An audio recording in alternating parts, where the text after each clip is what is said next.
PSR. I think Newcastle will want to maximise it. And I think when you look at the comparison of players that have moved in this window, I don't think £150 million is an unreasonable fee to pay for somebody who scores the goals that he scores. So I think that Newcastle will hold strong for that. And I don't know what's going to happen with Isak. Wissa statement, I won't read it out, it's too long to read, but it's massive, isn't it? You know what, lads? There's no way a football has written that. I sent that to both of you about 20 minutes ago when it went up on Craig Hope's Twitter account, and I think it's brilliant. I think it's from the heart. I think it's emotional. I think he ticks all the boxes with supporters, not once, not twice, but 3 times. And I think he explains the situation, and it is completely different. It is completely different to the situation that we have with Alexander Isak. You just need to watch Sky Andrews' report, his interview on Sky this week, where he said, you can't do things on promises. It has to be in a contract, and Isak clearly hasn't got it in a contract. With regards to Wissa, he's clearly, in the same boat, I would suggest, in that respect. He mustn't have it in black and white. That is the one comparison that we can say is correct. However, if he has been given if he has had those discussions and he has been allowed, the key in his statement was he's been allowed to go and speak to other clubs, then that is a bit different. And, he's been very clear. He's got to be transparent as a player. He can't just go and speak to other clubs. The fact that he's included that in there shows that he's been given that kind of, carte blanche to go and speak to clubs. And now that he's done that, let's see what happens. But I think I said to you, Ryan, before we came on air, Newcastle will not spend £65 million on a 29-year-old.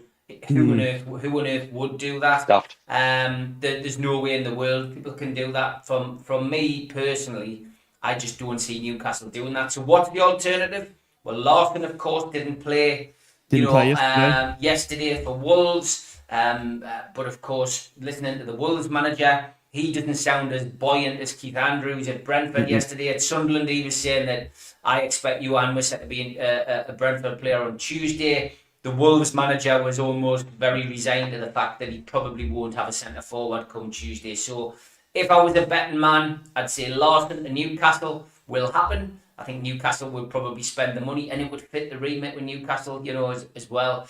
I still, and I know some Newcastle fans will laugh at us, I'd still go for Vardy on a year's pay-as-you-play contract. Offer him the opportunity to come on transfer day.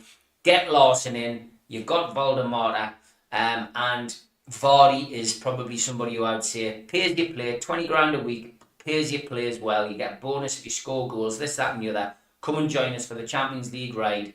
And I tell you what, I don't think that would be a bad shout. Isak might have to. Isak was hammered yesterday in the away end. I was down at Leeds, and rightly so.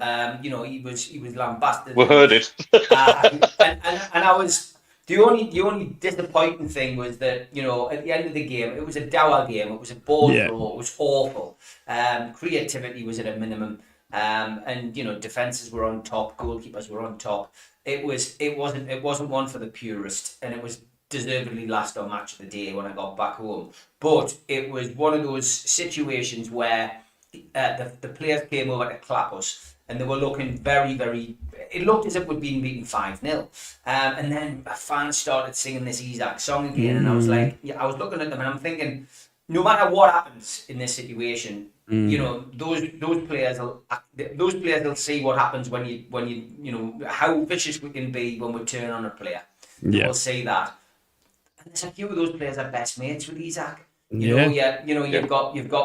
got your Emil Crafts, you've got your William Masulas, you've got your Joe Willocks, maybe Murphy, I don't know, but those three in particular, and Alanga, of course, an international colleague. International teammate, yeah. All of those players are listening to that, and I just those kind of things do have a negative effect. I'm glad. Normally, lads, I'll sit on this show and go, I hate the international break. I genuinely think it's come at the right time for us. This time, I think the international break's come at the right time for Newcastle United. So yeah, this week should have really all been about, getting 3 points against Yeah. Leeds, having a centre forward, scoring goals, and it should have been about celebrating a wonderful Champions League draw. Our return to the Champions League gives us like a wonderful set of fixtures, and I'll just put this up here, but we've got Barcelona, we've got PSG, Bayer Leverkusen, Benfica, Marseille, PSV, Bilbao, and Union SG. And I mean, you know what? It's going to be tough. That Leverkusen game as well comes just before we go to Sunderland. But that's what you play for. If you want to be a big team and you want to be a team that competes, you need a squad to do it, and you need to be able to, to come in. But you know what? I'm still smiling, lads. It's not doom and gloom. We've got 2 points on 2 away games. We've got beaten off the champions at home. It's not where you are in the table in August. It's where you are in the table in May. And I've seen a lot of positivities and a lot of positive things from Newcastle's opening 3 games. It's not doom and gloom. I still think we'll win something this season, and I still think we'll qualify for Europe. Champions League might be a push because it always is when you're playing in Europe's top competition. But I think, I still think Newcastle to win a trophy this season and also qualify for a European competition. So it's not doom and gloom yet for me, right? It's got a lot. We got a lot to talk about. Obviously, there is the transfer window shutting tomorrow. Obviously, we're going to go over results as well and that Champions League fixture. But just quickly, obviously, we've spoken about the potential coming ins. Can you see anyone leaving Newcastle in the next 24 hours, Steve? I mean, we've got the likes of Willie Masula, who will drop down the pecking order, obviously, if there is the Larsons and stuff. Lewis Miley, obviously, Eddie Howe's quite keen to work with him, but he's a young lad. Could he use some game time elsewhere? To be honest, mate, anything can happen in the transfer window in the next 36 hours. If I'm being perfectly honest, I would expect at least another to go. Who? I'm not sure. I never criticise people on social media, but I will. I always use the podcast platform to maybe come out and give me honest opinion. Anyone at Leeds will tell you yesterday, Willie Masula's not up for the challenge. I don't even know if Willie Masula going out on loan is going to help his career. He doesn't read the game at all. He can't run through the channels at all. He's not a centre forward. He's like a headless chicken up front. And for me, when he gets the opportunity as well, he's not very good in front of goal. So for me, I would sell Asula. I would get rid of him. I don't think he was very good at all. And Lewis Miley, he's still young, but for me, again, I'm not sure whether he will make it as a Newcastle United player. He's got too much competition in that midfield. Tonali, Bruno, Joe Linton are our 3. And I just don't see how he can get into that midfield at the moment. Will he be loaned out? I agree with Trolls. We've got too many games. I think from Miley's point of view, we'd probably fancy a loan move to get more games under his belt. But I'm not convinced by him, and it's very, very disappointing, really. That he's not really hit those standards. But let's see what happens. If I had to pick another couple of names out of our squad, which I wouldn't be disappointed to see go at the moment. We've signed Ramsey. Do we need Willock? Would anybody take Willock? I think Willock could go. And I'm not convinced by Harvey Barnes. And the more that I see Harvey Barnes play, yes, he's pitched in with some really important goals for us, but I don't think he's very good as a left winger. Gordon is our left winger. I think we need another. I think if there's another position to strengthen, it's a left wing. And I think Barnes is still worth a few quid to a team. I think Barnes could still do a job. So in the transfer window tomorrow, I think if we brought a centre forward and another midfielder in, and let's go left wing would be good. Graham, you're right. Lascelles as well. I think Lascelles could go. That's another potential. We got rid of Garen Coal this week on a permanent deal. And obviously, our old boy has now gone on loan and his contract is up. Matt Target. Yes. Great servant of the club, lads, at Newcastle. I think I said it last week. He was part of the team that kept us in the Premier League. Excuse him that top. You know what? He's a lovely, lovely guy as well. I've met him a couple of times and a top lad. and we got him off the wage bill as well. So yeah, we've also got Ashby, Blue Rhythm Boys saying his potential, and we have got Sean Park who has come in, the young lad. Again, if Eddie can get a tune out of him, that means Barnes could go. You're right, Craig. But it's exciting. I mean, it's been an awful window as a Newcastle fan, and I know that I don't mean that in terms of incomings. I think it's been a great window in that respect. It's just been an absolute nightmare with this Isak situation, and I can't wait for 11 o'clock tomorrow. And I tell you what, where do we go from here? Where do we go from here if he doesn't get the move to Liverpool? What on earth happens? The fans will always support anyone wearing a black and white shirt. But there's a long way to go for him to get back in that team. And if Newcastle do manage to get Larson in or Wissa in, he's got two forwards ahead of him at the moment. So it's a massive 36 hours. Sky will be over the moon because they've got what they wanted. They've got what they wanted, haven't they? Yeah, they certainly have. They've got a fantastic finish to this transfer window, especially when it comes to Newcastle. Is it 7 tomorrow? Is it when it finishes? Is it 7 or is it 11? I'll get that confirmed. 11, I think. I think it's 11. Yeah. I think it's 11. 11. Yeah. You got to get the old tax. The old, what is it? The old, when they used to fax the old machine in. I think the deal has to be agreed by 7, but the actual window closes at 11. Paperwork by 11. There you go. That's right. Yeah. On to the Mackems, who are high and flying. Before we talk about your performances, Teddy Boy, let's talk about your next 36 hours in this transfer window. Obviously, the biggest one on everyone's lips is Lukumi, I believe, John Lukumi. Yes. Obviously, will he or won't he come? But let's talk about, obviously you've had a massive summer already. You've got pretty much the core group of your squad already together. You've done your transfer window business early. What can you see happening for the Mackems in the next 36 hours in terms of transfers potentially coming in? Will Lukumi get his move, or do you see anyone going out? Obviously, there's a few players now that have been pushed out of the team due to all of the incomings. Can we see likes of loans? Maybe Chris Rigg, who signed a new deal, could he go out on loan, or will he feature part of Sunderland's plans? Obviously, you don't have any of the cups. It's just Premier League to focus on. Not as many games as what Newcastle will be playing, but obviously still a very, we're limited to how many players you can name in that squad. Yeah, I think it'll be mostly players who are going out as well, right? Dan Neil's kind of dwindling over, signing a new contract with us, so I think a decision might be made just to kind of let him go and see what we get for him. I can't see him getting into that side. I watched him play in the cup game against Huddersfield Town. To be honest, everybody was off their game apart from the centre backs, which leads me on to another possible person to go out, which would be Anthony Patterson. I think he'll be gone. You look at the performance from Robin Roofs in his first 3 games for us in the Premier League. He's been exceptional, to be honest. He had no chance with the goal that conceded yesterday. Other than that, his distribution is absolutely excellent. I mean, the guy's like pinging 70-yard crossfield balls and everything. He's doing the business for us, so it's really going to limit Anthony Patterson. There's another couple as well. Alan Brown, there's been a rumoured move to Blackburn, possibly on loan, possibly permanent. And greatest to respect Alan Brown, good championship player, very solid championship player, but he's not a Premier League player. So I think he'll be going out. In terms of signings coming in, Lukumi is obviously still, his agent and him are saying that they want the move. Bologna are kind of less keen to do that business because they haven't got a ready replacement. But I think if we offer the right kind of money, I think he could be coming in.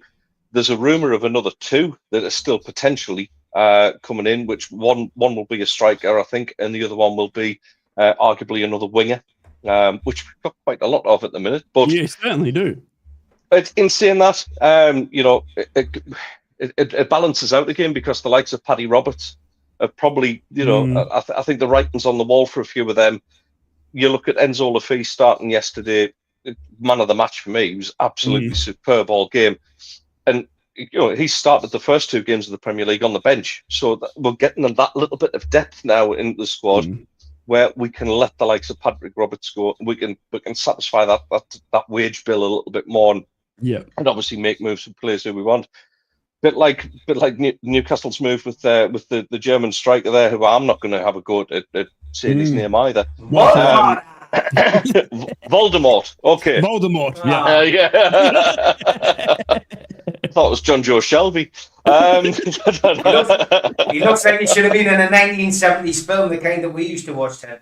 Yes, absolutely. It's more like a Johnny Holmes type, isn't he? Yeah. Oh, he is that.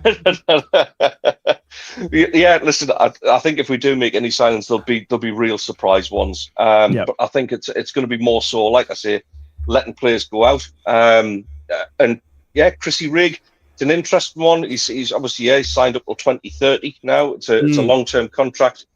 I think Chrissy Rigg will stay and not be loaned out. I think he's the kind of player that I think you want Chrissy Rigg around somebody like Granit Xhaka. You know, a left-footed centre midfielder like him. What an example to learn from, because he's an exemplary captain for me. Xhaka, he's putting his heart and soul into everything. And we're still getting goals through players who were actually there last season, which is just brilliant to watch. As for the performance yesterday, I was absolutely delighted with that. I think it was it had a bit of spice about it. It kind of like it was a bit more like a championship game, to be honest. There was a bit of blood and thunder about it. There was some tasty challenges. I must say, well done to the referee, who was consistent. Gave the penalty to Brentford for pulling down. There was a big remonstration from Reinildo about that, and you could say it was a bit of a soft penalty to give away. Roofs obviously went on to save it, but at the other end, the exact thing happened again. What we don't see enough of in the Premier League is consistent refereeing. Again, for me, Steve, you've played non-league Sunday league stuff. If somebody's barging into you and you both go over in the penalty box, it's rarely ever going to get given. I think both of them are very, very soft penalties, but at least the referee was consistent. They're trying to get rid of this whole grappling in the box.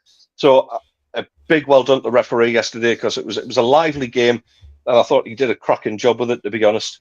He got one decision wrong where one of the Brentford players fell over his own feet, but we're not perfect, are we? So yeah, VAR I think defensively. Well, yeah, they didn't bother with it apparently, but there you go. No, I thought the midfield again yesterday were just terrific, absolutely terrific. Yeah. It's not a grumble as such; it was an observation more than anything. Is that our build-up play coming out from the back and into the midfield areas? We look really good, and we're starting to pop the ball about really nicely. One-touch stuff. Even the keepers playing nice one-touch passes as well, which was great to see. It's just in that final third and playing that killer pass. That's probably the most difficult thing to do in football. I get that, but that's where we can improve next, and just increase that kind of that energy. Take the same energy as we've got in the midfield and move that in the final third, and I think we'll give teams problems this season. It was really, really promising to see, to turn around a 2-1 deficit, and what a week for Wilson Isidore, man. His birthday on Wednesday. His wife had the baby on Friday, then went and scored, after having zero sleep whatsoever, went and scored the winning goal in the Premier League. And he just loves it at the club. And he's, with everything else that's going on, and it's not a dig at Newcastle, it's not a dig at Brentford, but with everything else that's going on with Wissa, with Isaac and players like that, from a guy to come on in a national and international interview and say scoring the winning goal for the club I love the most is just everything. Which is nice. Nice. We just needed that. Football needs more people like him, without a doubt. Yeah. But it's we're going into the international break. I probably don't want it at this moment in time. I'm the same. The Burnley game was a disappointment. Don't get us wrong, but to survive in this league, we're going to have to make the stadium like a fortress. Yeah. And with that noise, that's it, mate. It's and the more late goals we get, the more belief there's going to be that we can leave it to the 95th minute, we're going to get a goal, and that's a great sort of feeling to have about the place. But we wake up 6th place in the Premier League going into the international break. Crazy, isn't it? Crazy. You wouldn't have predicted that. Absolutely Quick question from the chat for you, Teddy Boy, just to wrap up the transfer talk. Yes, because I can't read it. I'm on my mobile. How much have Sunderland spent in total? Do you know off the top of your head how much it is? Is it around the 200 million?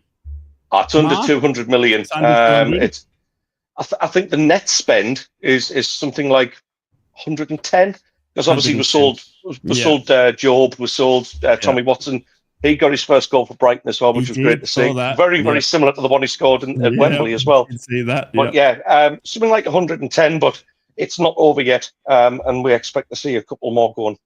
There you go. Well, on to Middlesbrough and their next 36 hours. Obviously, the transfer window shutting for Middlesbrough as well tomorrow. What a start it's been to our season under Rob Edwards. 4 from 4, can you believe it, Borough fans? I was emotional last night. Obviously, Sunderland have broken the back that is Sheffield United for us. They were absolutely horrid. Obviously, the sacking of Chris Wilder, but Middlesbrough have got a big 36 hours. I can confirm right now for the podcast that Strelic will probably be a Borough player by the midnight tomorrow night. It looks like he's in the Riverside right now, underdoing medicals and everything like that. I'm very, very confident to say that Strelic will be the striker into Borough's doors the next 36 hours. As for outgoings, there's a few to come, I do believe. There's a few fringe players now that have fallen down the pecking order. Obviously, Middlesbrough have made 8 signings so far. That does push a few out. I can confirm Marcus Force will be going out on loan to League One club Bolton Wanderers. A good move for him, obviously proven at championship level, but his injuries have been obviously hampering him time and time again. The poor bloke just coming back from a torn hamstring is a natural finisher and will do well at League One if that was to scoop him up. Alex Gilbert is another name on everyone's lips. Will he or won't he? Mackay Hamilton, who Rob Edwards has said he'd love to work with, but can he get the game time? Another one that I need to breaking news for the Borough, obviously, as well, is Neto Borges, who was absent from the game yesterday, wasn't in the squad at all, is seemingly unhappy being bumped out of the order. Obviously, Darragh Lenihan came back. He's fit now. George Edmondson on the bench as well. You can see the likes of Luke Ayling, Alfie Jones, and Dale Fry being our 3 centre backs being selected. So that pushes Neto Borges, unfortunately, down the pecking order. Will Neto Borges be happy to sit by, or will he get a move late in the window? That's one to watch for Borough fans as well. As for the goalkeeper situation, I can see a few people in the chat. I can confirm that Ivan Pandor, who is the rumoured target at Hull City, Middlesbrough will not be going in for him. There is no move for him, or there's no likelihood for him. There was talks earlier in the window about moving him on, but it looks like Middlesbrough are happy to settle with Tom Glover, Seny Dieng as backups to Sol Brynn, who's had a fantastic start to the season. So as I sit here right now, there is no movement for any goalkeepers for him at Middlesbrough's avenue, unless something shockingly was to come up. Whether Seny Dieng is happy to sit on the bench, he's obviously recovering from a nasty injury. Time will tell, but no movement there. We go into the international break at a bad time. We don't want it. We're absolutely flying. 4 wins from 4. And obviously this team's going to look a lot different in the next sort of 36 hours with a few outgoings who are the fringe players, and obviously Strelic coming in. Will there be another surprise packet that comes in? I'm not too sure. I think Middlesbrough's business will be done after we sign Strelic, and obviously we move on a little bit of those players that are on the fringe as well. But massive 36 hours for the Northeast football clubs in terms of outgoings and ingoings. Will they get Isak off their books? Time will tell as well. So it's going to be an interesting watch. Lads, obviously we have got a lot to talk about now in the international break coming up as well. But obviously, in terms of league positioning, Middlesbrough sitting first of the championship. I cannot believe it. Rob Edwards has come in and absolutely changed the belief of Middlesbrough fans, left, right, and centre. Middlesbrough finishing the end of last season down in the dumps, I want to say. We were all down and disheartened, and Michael Carrick wasn't doing anything to change our belief. Michael Carrick, I believe, and I was saying this to Steve prior to the show, Michael Carrick's going to be a decent manager. I do believe that. As for his one-on-one man management, he's fantastic. He knows how to, he's been there. He's done all the hard yards as a footballer. So he knows what these footballers are going through. He can reason with them. He can level with them. And apparently one-on-one, he became very, very good. As for his game management, well, we saw that in evidence, didn't we, last season, Borough fans, where his tactical substitutions, his tactical plan Bs and stuff like that is not there. We see now with Rob Edwards, Adi Vivesh and Harry Watling, the 3 coaches to come in. We made 2 subs at halftime yesterday, and it changed the game. We brought Matty Targett on, who had the most fantastic left-footed ball into the path of Tommy Conway to score the winning goal. And that was a substitution made by Rob Edwards at halftime. Sevilla Nipan, obviously the Lone Star, 19-year-old from Man City, looks like a wonderful, wonderful signing. We're not trying to fall in love with another Lone Star, but I tell you what, he's going to go a long way if he keeps up that effort, as Middlesbrough will be well aware with Ben Gannon Doak, I do apologize, as he changed his name just recently. But it's going to be a massive 36 hours. All 3 Northeast clubs don't seemingly think that we are finished. Sunderland may be the closest out of all of them, but as Ted was saying, Lukumi, what happens there? Do they have to go and get another winger if the likes Patrick Roberts goes out? Mundell's still obviously injured as well. And then obviously Newcastle, one to watch there. We've got to talk about the results. We've got to talk about the league positioning as well. We've also got to talk about what we're going to do through this international break and what's coming up as well. But for now, I think we're about around that halfway point, Stevie boy, where I think we can get a little bit of a cat on a keyboard.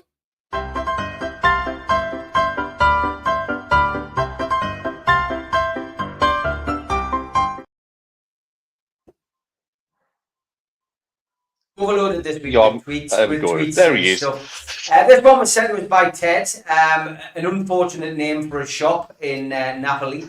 That's all I'm going to say on that one. I did have this one loaded a while back as well. How is it? Why do you have to name me?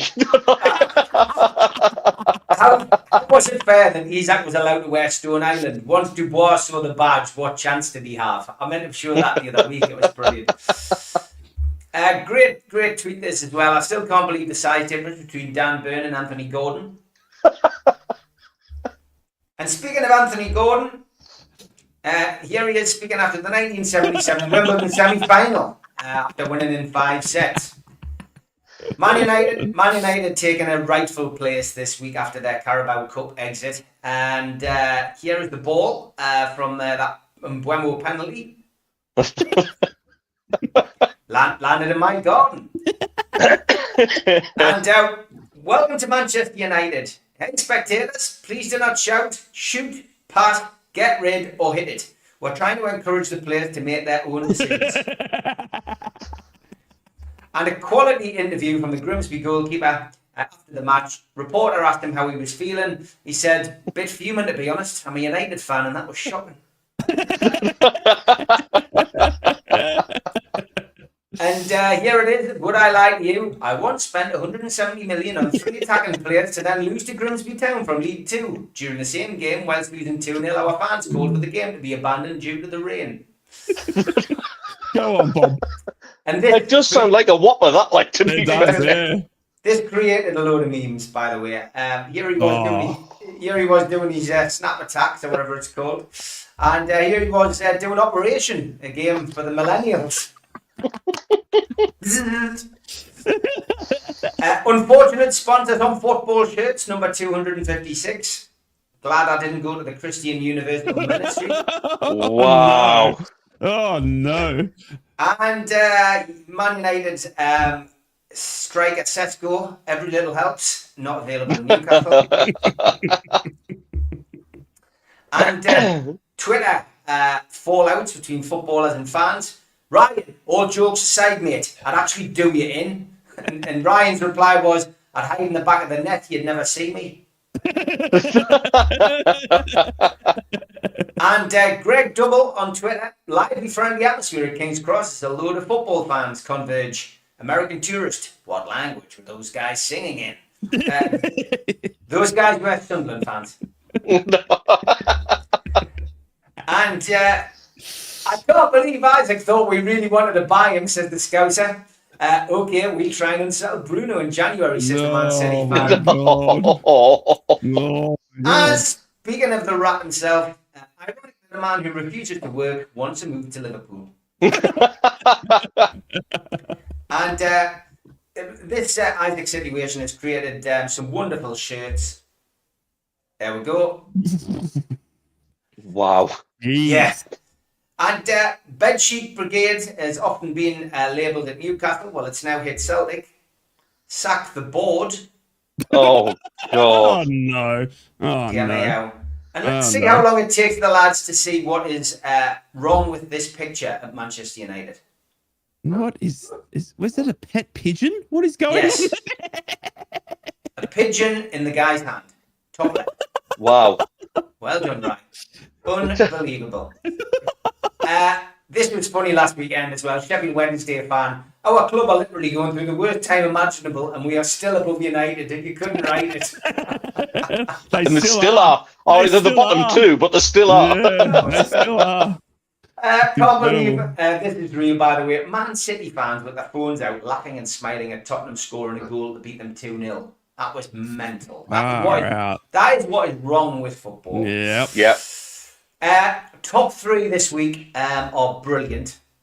Everton's first home game at the new stadium. This Dave Downey character. Where is everyone? Yes, when to Goodison Park. Incredible scenes at Notts County this week.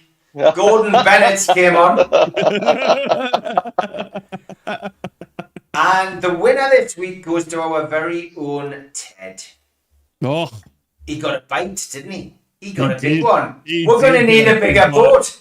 Oh, no. And you lose to Burnley proves my point. You waited a week to come back at you. He did. And your reply was, your biggest flex was 2 games you lost. Your opinion's irrelevant. Offer a skinful and driving home tonight, are you? Oh, Ted. I messaged him. I replied to him last night saying what you're saying this week.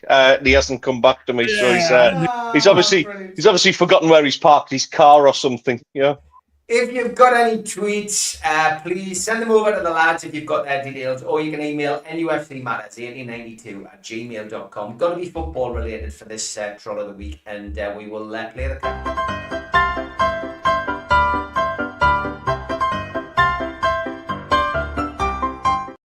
Ted taking on Jermaine Pennant wasn't on my bingo card, I tell you that one. The fact he came back to me a week later. Later. We're going to have to try and get him on the show just for you, like one-on-one for him or something like that. Yeah. I mean, I don't think he could work something as complicated as a mobile phone. Like. The Three's a Crowd podcast, the Northeast Footy Show, where we talk Newcastle, Middlesbrough and Sunderland once a week. We have got a lot more to talk about. Obviously, the transfer window, we've spoken about that in the first half. If you have missed anything, you can always catch it on the socials at Ted the Mackham, at Invictus, or at NUFC Matters. You can watch the show back at all. It is a time where we bring 3 teams that normally hate each other together for a bit of banter and a bit of laugh. We're going to talk about, I want to talk about something in the Carabao Cup quickly, lads, before we move on to what's coming up for Newcastle, Sunderland and Middlesbrough. The Carabao Cup has thrown up a bit of an interesting week. Obviously, we saw the likes of Grimsby Town knocking out Man United, and that obviously created a lot of memes for Ruben Amorim there. Obviously, what a shocking performance that was. Steve, I want to ask you quickly, just on Šeško, who has, funnily enough, done absolutely nothing at Man United, but Newcastle were very much rumoured with him and going in for him. Has it been a feeling of dodging a bullet there on Šeško? 100%, mate. Yeah, I mean, I've watched the games that he's played in, and I think the damning thing about him was that in a penalty shootout, he decided not to take one until was it 10th or something like that? Yeah, I mean, cowardly. I mean, the problems are still there at Man United, and the manager's lost the plot again, hasn't he, this week with his press conferences? Yeah. He doesn't so much speak in riddles. He just sounds like he's having a nervous breakdown. But I don't think he wants to be there, Amorim. No. And Melly Barnes constantly defends him. I just don't. I think you can't defend the indefensible. The sneak the result yesterday with a last-minute penalty. Controversial VAR decisions again, spoiling the Premier League. Chelsea's match, Man United's match. Needless to say, it's the cartel games that always seem to get the benefit. But for me, I just think they've signed a bit of a duffer there, and I'm pleased that we swerved that bullet. Voldemort, I'll not kid you, I know nothing about him. I don't watch European football. I haven't got the time to be sitting watching the German league, the Spanish league, the Italian league. But I know plenty of people who do, and they rate Voldemort quite highly. The only problem is when you're signing players from these leagues. Those leagues are not as intense or as quick as the Premier League, and those players will take time to adapt. So will Šeško adapt? Could he get a tune out of him at some point? You probably could, but not under this manager. And this manager is so stubborn. He won't change his system. He disagrees with anybody who dare question his tactics and stuff. I just don't think they've signed well. I think they've got too many individuals that haven't got enough. They haven't got a team ethic there. Yeah. He's affected the culture, though. Sorry, right. Yeah. No, you're right. Amorim he's affected the culture, and right, no getting away from this. Manchester United are a massive, massive club, like globally renowned club. And when you see a guy turning up to manage a club like that, and I know it's going to sound daft, but he turns up and looks like he's there to go and watch his kids playing football. It doesn't inspire the kind of respect that should be there for a job that big. Yeah. The likes of when Carrick was caretaker manager there, a Manchester United manager should be suited and booted. I'm sorry, because it deserves that amount of respect. For me, turning up in your latest pair of Adidas trainers and a tracky top and a white T-shirt over the top, sorry, it just doesn't look like he gives a toss. He's just not head in asked. hands. Wouldn't watch the penalty shootout. Head in hands. Refused to watch. Sorry, it. but if I'm one of his players, I'm going, wait, what are you doing? Yeah. And I think that apathy spreads onto the pitch as well. And the performance against Grimsby was as dire as I've ever seen from Manchester United. And that's nothing. I'm not taking anything away from Grimsby, because they were absolutely tremendous. Felt weird cheering on a team in black and white, if I'm perfectly honest with you. But not something I'm going to get used to either. But yeah, like I say, it's a cultural thing that's wrong at Manchester United, and it needs to change. And I'm sorry, but Amorim is part of that problem.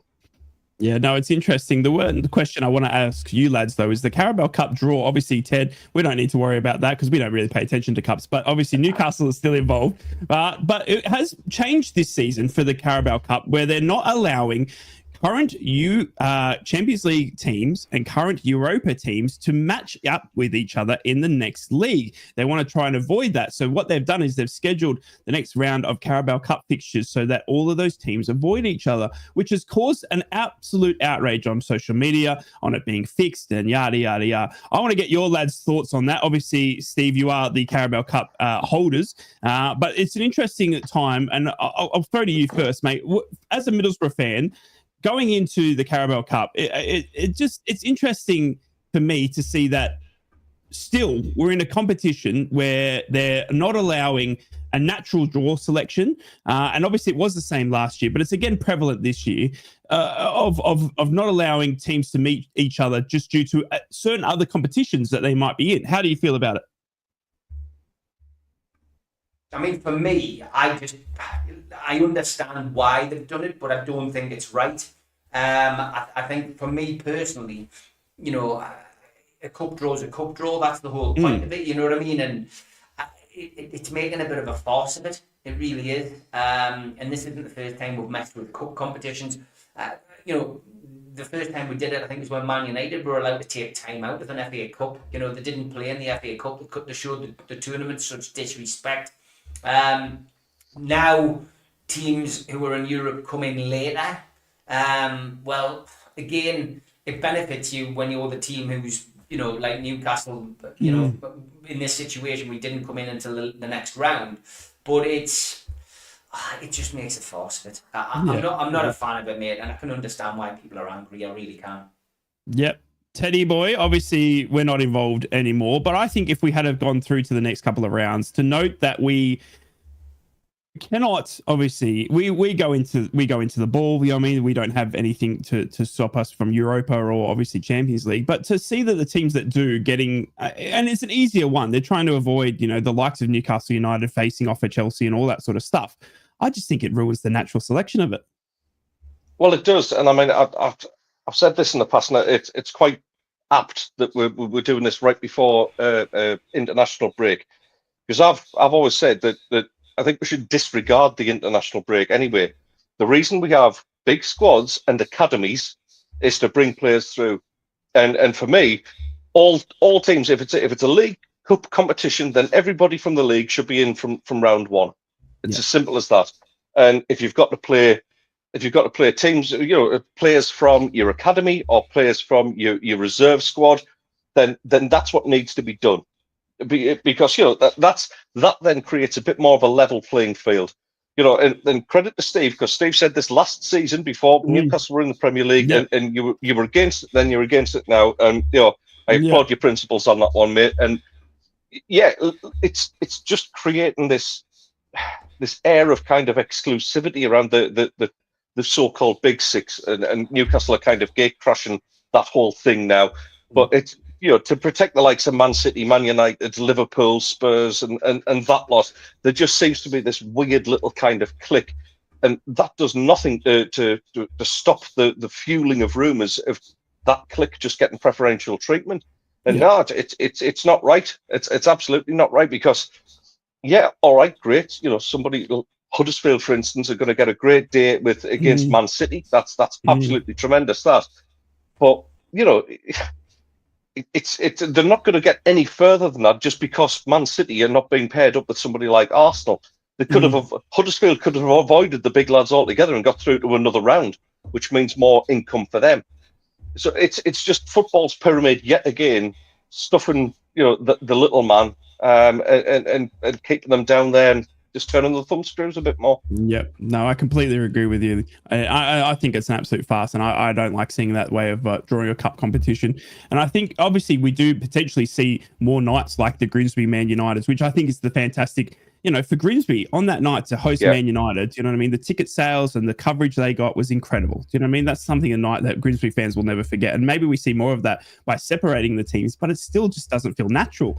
It doesn't feel, you know what I mean, like that there's a natural selection, because you now look at Grimsby potentially getting a harder draw because, now that they have gone through. So it is an interesting one for me.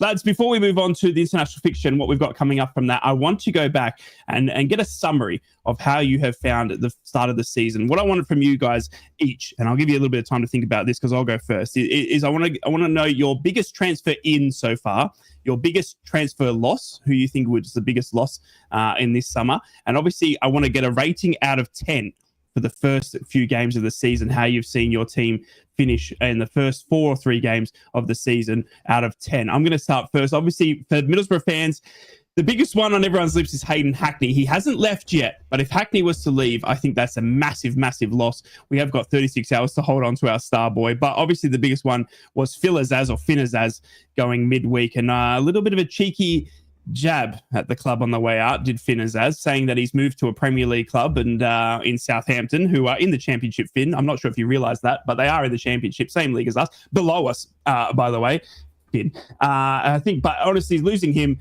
15 mil, but it was similar to the Isak situation in kind of, I mean, Azaz had a fantastic season last year. He had the most goal assists and goals in the club and also in the competition. And we lost him for 15 mil because he was unhappy. He didn't want to play for Middlesbrough anymore. For whatever reason, he wanted to move down south again. And we've lost Finn Azaz for 15 mil. Big out, I think, because he was a fantastic player on his day. We did seemingly think he went missing on a few games, especially against the top sort of 6 or so. I remember the Sunderland game when Finn Azaz went completely walkabouts and let them steal our corner flag. So there's a few, there's a few times when I saw not the best attitude from Finn Azaz, and maybe he wanted out for a lot longer than we've known. But to get rid of him, I think hardest one to sort of take for Middlesbrough fans, but also an easy one once you hear how unhappy he was. But losing Hayden Hackney in the next 36 hours will be massive. As for the league position, how can I not give it a 10 out of 10? We're top! We're undefeated. We're the best team in the world, I tell you. Champions League, bring it on. Rob Edwards, I've got to give it a 10 out of 10. Coming at the end of last season, Michael Carrick, in his press conferences, he was more about, it's not really a must win and it'll be what it'll be and blah, blah, blah, blah, blah. And now Rob Edwards is just in your face with love, saying how the fans are on side. We're taking this club back to where it belongs. And the results have been absolutely fantastic. To see a defensive unit actually keep goals out has been incredible. We've got the best defensive record now after the first 4 games. We had the hardest start, according to Opta Joe, the old Opta stats, the hardest start in the Championship, and we've managed to turn it into 4 from 4. So how can I not give it a 10 out of 10? The things are looking very, very good after this start. But again, the big one for me in the transfer out, lads, is if we can keep hold of Hayden Hackney in the 36 hours. Teddy boy, I'll flip to you, mate. I want to know your biggest transfer loss that you can see and your biggest transfer in for the club, the best signing you could think, and give your start to the season a rating out of 10. Just before I do that, I did watch the Middlesbrough game yesterday, as you know, because I popped in your little watch along and said hello to everyone. I thought Borough were really, really impressive yesterday, mate. I thought they were excellent, particularly the first half. I was getting a little bit worried that they weren't going to take advantage of the chances, but you absolutely nullified any kind of threat from Sheffield United. I was seriously impressed, and actually playing some really nice football as well. I think in Matty Target going and Britain, I thought Britain was absolutely tremendous all game. So good. Played some lovely passes as well. So good. Now, fair dues to the Borough. I thought you were exceptional yesterday. Really, really good. Deserved the win. onto the obviously the highest ranking team from the Northeast in any league at this moment in time. It will be for the next couple of weeks. Steve, I've waited a long time to say it. You're just going to have to. In our WhatsApp chat, I'm just going to enjoy it. In our WhatsApp chat, he said, "Who do we talk about first? The highest ranking team?" And I went, "So you mean Sunderland?" I mean, I think Middlesbrough being first in the championship means we're first in the world. I don't know if you've ever heard of that saying, but it is a thing. Probably not. No. Listen. I've been very impressed with the way we've gone about things. All right, we're at the cup, but that was playing second string players, and I think we've found a lot about who we can actually put our trust in to come off the bench and help the team out when required in the Premier League, which is that has to take the most importance out of anything. I know the old adage about we'll concentrate on the league. It's really important we try and everything possible to stay up. So out of the first 3 Premier League games, the 2 home wins, absolutely incredible. For different reasons, the performance against West Ham was so dominant, and I don't think West Ham were expecting it at all. Jermaine Pennant wasn't. So yeah, it was just a very, very good performance. The performance against Burnley, it did take the shine off it. I think with better finishing, Burnley didn't blow us away in that 2-0 game by any means whatsoever. But with better finishing from Mayenda in the first couple of minutes, losing Dan Ballard was obviously a big blow during that game. He's going to be out for 3-4 weeks apparently with a groin problem. But what do? We go out and buy a centre back stroke right back from PSG, and everything looks fine again. Mukiele was another one who played fantastically well yesterday. He's going to fit in no problem. So look, the signings we've made, for me, number one, the best. Robin Roofs, the goalkeeper. Whoa! Honestly, he just gives that defense so much confidence. He comes for crosses. He dominates. He's vocal. His distribution, his passing out of his feet is just sublime to watch. Honestly, he's better than some of our midfielders. Wow. He's and for 15 million, he just looks an absolute bargain. And quite well deserved his first call up to the Netherlands international team as well, senior team as well. Yeah. So him for me has been the most impressive. I think I've never thought I would say this. I think Tommy Watson is probably a bigger miss than Job. Wow. I was going to ask you between those two. Yeah, to be honest, I mean, Job's run away from the Premier League challenge. Yeah. He really has, because he would have been part of that midfield. He would have been the weak link in that midfield, though, because I honestly think we've bought better in. Siddiqui is just another one who he just runs all day. His battery is absolutely phenomenal. So I don't think Job is a miss. Tommy Watson, he probably would have been in and out the side like what he is with Brighton, to be honest. Yeah. But that, on account of Tommy Watson actually rising to the challenge and going to another Premier League club, you've got to give him that respect and say he's probably the bigger loss. There you go. And out of 10? Because of the defeat at Burnley, I can't give it a 10 out of 10 star, but pretty damn close. I'm going to give it a good solid 8 out of 10 star. Ooh, 8 out of 10, Stevie. They're obviously Sunderland coming to wreck your Premier League party, mate. They've been absent as we have for a long time, but Steve, obviously over to you, mate. The biggest incoming and outgoing. Obviously, we've seen all of summer the hatred we've got for Isak. But in terms of the incomings of who you've signed to right now, obviously barring what's going to happen in the next 36 hours, who has been your favourite or best signing that Newcastle have made? Who's been the one that you think you're going to regret that you've lost? And give your start to the season a rating out of 10. I'd probably say, because we've pursued him quite a bit, Malik Chow, we needed a right-sided, centre half. Probably he's going to be the one who stands out as we're best signing. Although Voltemada, I haven't seen enough of him. You'd like to think that he's going to hit the ground running and start putting the ball in the back of the net for Newcastle. As soon as the international break's over. Alanga's Tom's, but. I watched Elanga yesterday, and he's I think he's going to be hit and miss Elanga. I'm not overly convinced by him at the moment, but it's early doors with Elanga. But yeah, Malik Chow for me probably the best signing.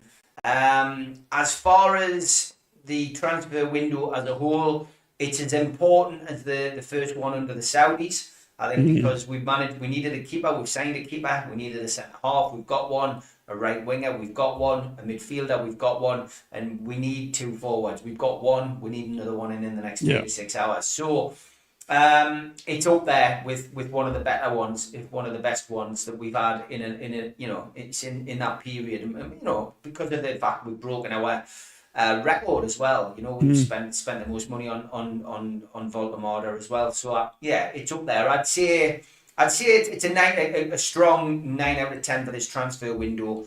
And what was it? Start of the season? Yeah, start of the season. The first 3 games. How do you rate that out of 10? It's a 7 out of 10 because really the performances have been good. It's just we haven't been able to score goals. Yeah. Alexander Isak, a fully committed Alexander Isak plays in those 3 games. Yeah. Newcastle could have had 9 points. It's as simple as that. And the chances that we've created and they haven't been put away, they would have been put away by Alexander Isak. So I do think Newcastle could have been sitting top of the league with Chelsea tonight or this afternoon before the games kick off. But that's not the case. So a solid 7, 2 clean sheets on the road, a narrow defeat with 10 men against the champions. It's not a bad start. There's plenty to be positive about. So for me, 7 out of 10 for the start of the season for that reason alone. Well, the name on everyone's lips, obviously, from the start of the podcast, all summer really, has been Alexander Isak. I'm going to ask the lads now whether they think Alexander Isak is going to be a Newcastle player come Tuesday morning when the window has shut. Will Isak still be in Newcastle United colours? Will he be part of the squad, or will he get his move to Liverpool that he so desperately asked Fabrizio to tweet about every single day? Teddy boy, Alexander Isak, mate. Obviously, as Middlesbrough and Sunderland fans, we've kind of been sitting back having a bit of a chuckle about it, I must say, because it's obviously not me. Fantastic not to me, see honestly. Happening in my club. No, honestly, I'm disgusted by any player who does that to a club and to their fans, and by the grace of God, it doesn't happen to us. Yeah, it is. It's absolutely unreal. It's something that the media have they've lapped it up every single day. Yeah. Do you see Isak being a Newcastle United player come Tuesday morning? Window is shut. Is Alexander Isak still on the books at Newcastle United? Well, I'm going to refer to Dr. Mick, who's staying here on holiday with us right now, and he came up with a very interesting thing. Good afternoon, Mick. He came up with an interesting idea, and I'll explain it briefly. I think he will still be a Newcastle United player on Tuesday. I think he will be sold in January. Ooh. Because in January, Newcastle United have a little bit more power. Because January, everybody needs certain specific players in January, and everybody pays that little bit more in order to get rid of them. Now, it would be in Newcastle's best interests to probably keep him on the books. I don't think he'll play. I don't think he'll be a part of the playing squad, but I think Newcastle will keep him on the books until January. They don't want him to, go to waste kind of thing and decrease his value. I think somebody will pay top dollar for him in January, and I think Mick's idea is really, really sound. So I'm going to say yes, he'll still be a Newcastle United player on Tuesday. I think he'll go in January. Do you see him, if he does stay in Newcastle, then just a second part to your answer there, do you see him getting any game time for Newcastle? Not for the first team. Wow, there you go. I honestly think I think he stays. I'm not too sure Liverpool are going to cough up the 150 million that is warranted by Newcastle. I just don't see it happening. I mean, Liverpool have been playing hardball, and I mean, they sit there and they have their jibes and they have their laughs, but they've got as big a part to play in this as anyone. I mean, they're the one that have unsettled him. They've given him the hope that he could potentially get that move, and they still yet to offer exactly what is there. Fabrizio Romano tweeting just in the past 24 hours that Liverpool are waiting for Newcastle to open the doors. Well, it's not about opening doors. It's about making the offer and seeing if it's if it's valued for the right amount. I honestly see Isak still being a Newcastle player, whether or not he'll feature. I just think he's gone too far. But behind fans' back and Eddie Howe and all that sort of stuff to be featuring. They've obviously made plans now to have a future without him. Whether or not he can breach, he can break down those barriers. Obviously, he's still got friendships within the camp and stuff like that. I just don't see it happening, though. But, Steve, obviously, to you, mate, Isak, come Tuesday morning, mate, is he still going to be a Newcastle United player? I think so, because I don't think Liverpool will pay 150 million. I think he'll be made to sit until January. I think it's a good point that Ted makes, and I do genuinely think that Liverpool deliberately lowballs, and we're seeing people in the chat say that Arsenal are supposed to be interested in Wissa now, which of course would make it even more difficult for Newcastle to sell Isak if Wissa's their first choice. So yeah, I think there's a lot of skullduggery gone on behind the scenes in this transfer window, and I think there's a bit more to happen before the end of it. But yeah, I mean, Wissa wants to come to Newcastle. I still think that can get done, and if he does come, maybe Newcastle will relent and maybe let him go for a little bit less, but it'll not be less than 130, I don't think. But a lot can happen in this next 36 hours. But do I think he'll still be a Newcastle player?